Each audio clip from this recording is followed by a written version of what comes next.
how does it feel to be part of a new franchise, a new IPL setup with the Gujarat team? How has it been so far? Yeah, oh, look, it's been amazing. Certainly to hit the ground running as the Titans have off the field's been probably even more impressive than I guess us on the field. I can only imagine how much work it takes to do all the one percenters right with a franchise in the IPL like this, and I can't be more thankful and grateful for how great it's been being a part of this team, and certainly being a part of the it's been a pleasure and an honour, I guess, to be part of the culture that's being built around this team and how we want to play the game of cricket, and not only on the field, but how we interact with each other and get along with each other off the field, so that we can have an awesome time for the next 2 months. But no, the Titans have been phenomenal. Now, you've bowled some of the fastest deliveries in the IPL last year. And just wanted to know, what does that reading on the speed clock mean to you? Is that just a number, or it's something that you plan to better every time? I'll be honest, young in my career, it was something I focused a lot on. But certainly the last few years, not as much. So yeah, I think it's nice. It's I guess my skill set is that I bowl a bit extra pace, and that has some benefits and it has some negatives sometimes as well. But yeah, I don't tend to look at the recordings probably till I don't even look at them anymore unless someone tells me. But yeah, I remember being young, my first game against Australia, all the readings would come up on the big scoreboard with like flames around them. So that was pretty special at the time. Yeah, we can still see those flames on the pitch. Uh, you know, just about spearheading the bowling attack for Gujarat now. How do you see your role changing from say last year when you there was a different setup there, and there was someone like Pat Cummins there, and it's not always easy to fit two bowling corners in the same 11. So, like, how do you see your role changing here this time? Oh, look, I'm not sure my role potentially changes too much. I mean, thankfully, coming into this side, they've picked me on, I guess, what my roles have been in other previous teams, which is always great. And I think in T20 this day and age, you've got to be pretty prepared to bowl overs 1 to 20. So having played around the globe a little bit more, the requirements of me have changed, but at the same time, I'm not sure if I'm the spared, because if you look at the rest of our bowling attack, there's some of the world's greats right there as well. So having the likes of Rashid, Hardik, Mo, Rahul Twatia, Varun Aaron as well. So it's nice to go out in the park and know that those guys are, top class players, and I'm just sort of fitting into a role, and we're trying to work together to, a result. But yeah, it's been an awesome time with the first month, and we've been having, some great conversations. We spoke about speed. How important is change of pace for an express quick, especially on pitches like these in India? And because we've seen you employ variations much more in the last 2 years. So has there been something specific that you worked on? I think I've always, I guess, had them in the bag, but potentially in other comps haven't had to use them as much. Obviously, in India and at this level, players pick up the ball much quicker, and so subtle variations in your wrist and load up, the batters do pick up on. So I think becoming a bit more wily around that, and I guess the more cricket you play and the conversations you have with other players that have got a lot of experience, they tend to read the game a lot better. And I guess the more you play, you start to understand times where a batter might be trying to take you on, or a batter might be just trying to survive the over and attack from the other end. Certainly from our team, it's nice to have people like Rashid and Mo who bowl from the other end. So they're going to have to attack us at some stage. And I think when guys are looking to hit, then of course the slower ball comes more dangerous at that stage. But it becomes a bit more probably of an instinctual thing, really. I mean, you have a decent idea when you're about to bowl, but some things change last minute. But just the more you play, the better you get at your skills. Normally, it's that 10,000 hours. So potentially that's just a development. But it's been, an awesome journey, and I've still got a long way to go in trying to master those skills. Just talking in general, being part of arguably the best New Zealand fast bowling attack ever. As a fast bowling group, what's your equation like with the rest of the bowlers, and is there like sort of a healthy competition within the group? A healthy competition in the Black Caps?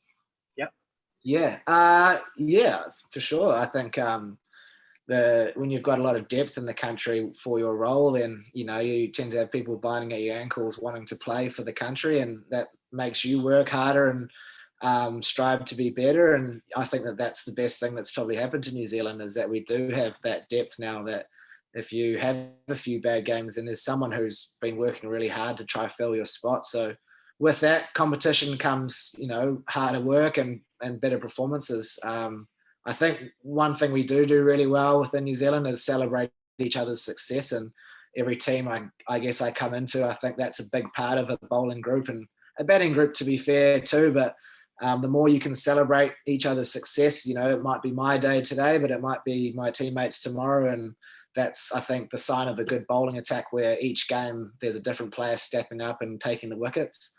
And I think that that's probably a big learning from New Zealand that I'm keen to, I guess, as I travel around playing T20 cricket, keep passing on.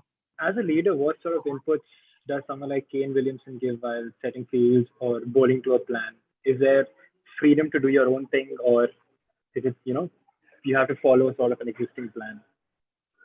No, he gives pretty good freedom. He's been very kind to me through my career with some of my more crazy ideas, but even, I guess, through the World Cups a few years back, we trialled around the wicket a bit more, and when we went to the UAE, we trialled that, and I think he's open to new ideas, which is great. And when he throws me the ball, he tends to ask what my thoughts are and then go from there. But across the formats, the captains I've played under tend to lean that way, the successful captains. And if it's the wrong idea or wrong plan, then they've got a kind way to bring us back down and maybe change the plan slightly. But I think with Kane, he's got a wealth of knowledge, and he's seen it so many times that when he confirms the plan with you, you feel pretty confident in doing it. This time you were one of the top five most expensive picks in the auction, overseas wise. So does that amount ever play on your head, or is something that motivates you further?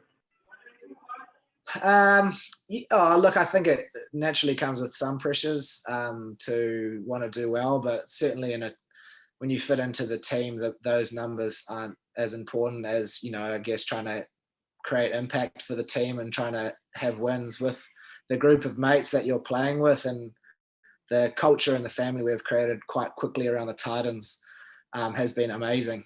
So, obviously I tip my hat to the coaching staff in Hardick leading that, and the attitudes we've had has been great. So I think every time we go out in the park, we just want to do our best for our teammates and hopefully come away with the win. And certainly the first two games have been exciting.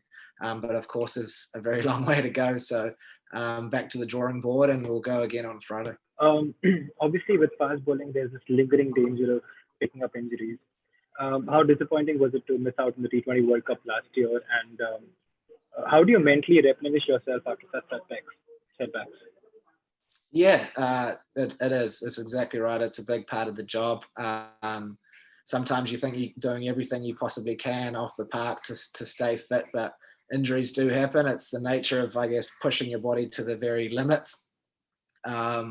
So yeah, I think last year was quite challenging as well. We were playing a lot more cricket in a shorter period of time, so naturally the body doesn't recover as quickly, and then an injury can come along the way. So as I've got a bit older and clicked over 30, it's certainly become part of my prehab, I guess, trying to do the work before the game, stretching, recovery, those kind of things. I'm sure you've heard it all before, but it just becomes that much more important. And I was gutted to miss out on a World Cup, particularly the night before. And, I knew we had such a good side for that World Cup.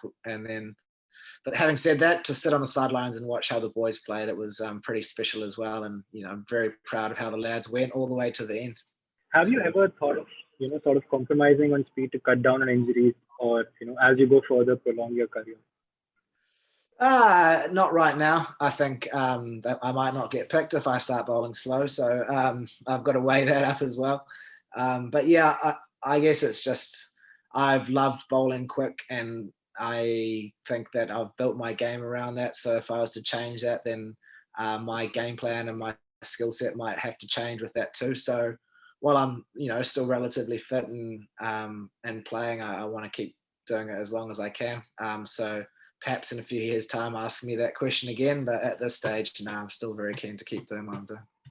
How has it been playing under Hardik Pandya as a captain, and what sort of inputs have the coaching staff? You've got a good coaching staff around you. So what sort of inputs have there been so far? Yeah, look, no, the coaching staff, Ashish, Gary, Vikram, they're relaxed characters. They're obviously very successful cricketers in their own right, have a wealth of knowledge, all different as well, which is, some of the more pleasing part of it. But I think their attitude at training, their demeanor has allowed us to play the game that we want to play as a group. And then, of course, with the way Hardik leads the group, he very quickly earned the team's respect, and everyone, perks their ears up when he's talking, and he makes sure that we have a good time on and off the park and enjoy ourselves, because at the end of the day, it's not always about winning and losing. It's actually about the stories, the memories that you have along the journey.